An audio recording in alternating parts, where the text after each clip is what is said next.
The World Health Organization has now confirmed what many epidemiologists have been saying for weeks. The coronavirus is a pandemic. Health officials in Washington state confirm a patient has died from the infection. Here's what we know about New York City patient. It wasn't a question of if, but when. The U.S. does not have enough coronavirus test kits. It's a virus like the flu. All experts agree this is going to get worse.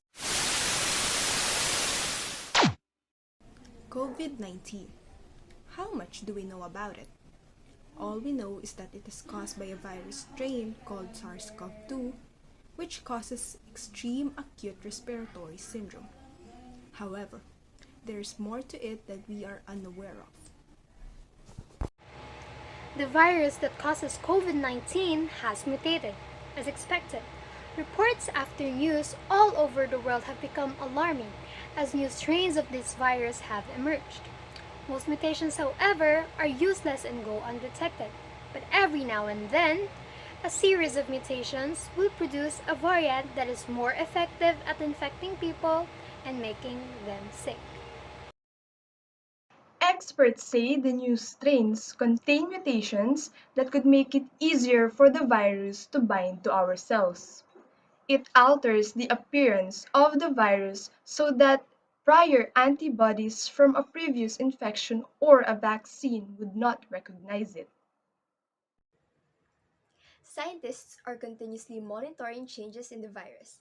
These studies, including genetic analyses of the virus, are helping scientists understand how changes to the virus might affect how it spreads and what happens to people who are infected with it.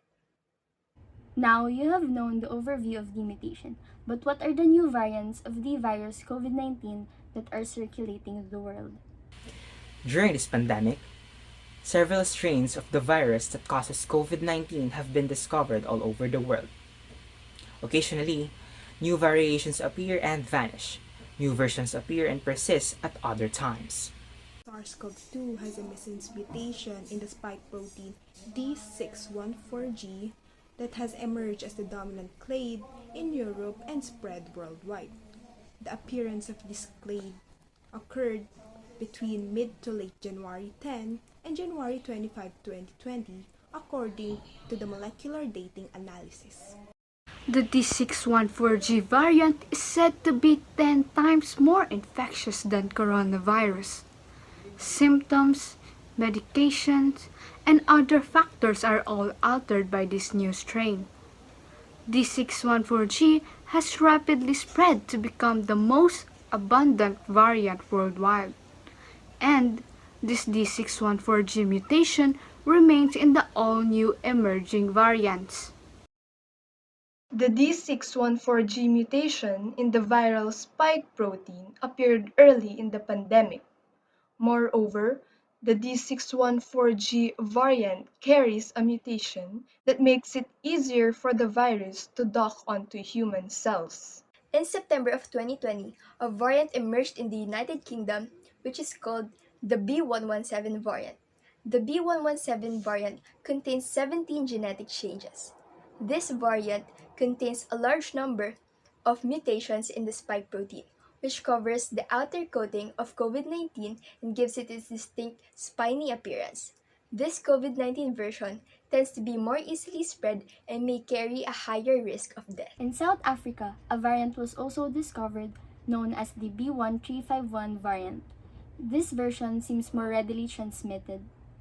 It also reduces the effectiveness of antibodies produced by previous COVID-19 infections or vaccines. And it also has a major impact on the effectiveness of certain monoclonal antibody medications. A variant has surfaced in Brazil which is known as the P1 variant. Some monoclonal antibody drugs suffer from this variant, which has a major impact on their efficacy. Antibodies produced by the previous COVID-19 infection or a COVID-19 vaccine are also less successful. The variants B1427 and B1429 are both called the California variant, for they share 3 key mutations. These mutations are S13I, WI52C, and L4 B.1.52R, which would confer increased transmissibility and antibody resistance. This variant seems to be more readily transmitted.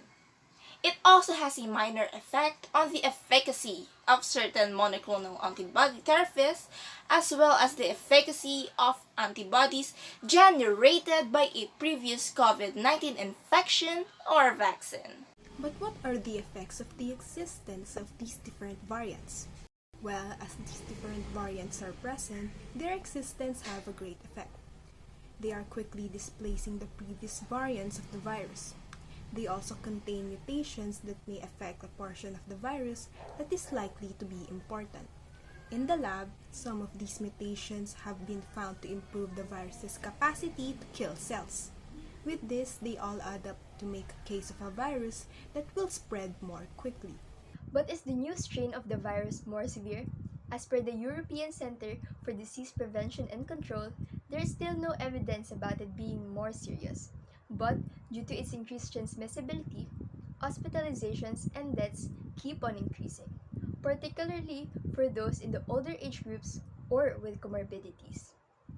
With the COVID vaccines currently developed, it is expected to at least protect our bodies with the virus, as the vaccines elicit a broad immune response involving a range of antibodies and cells.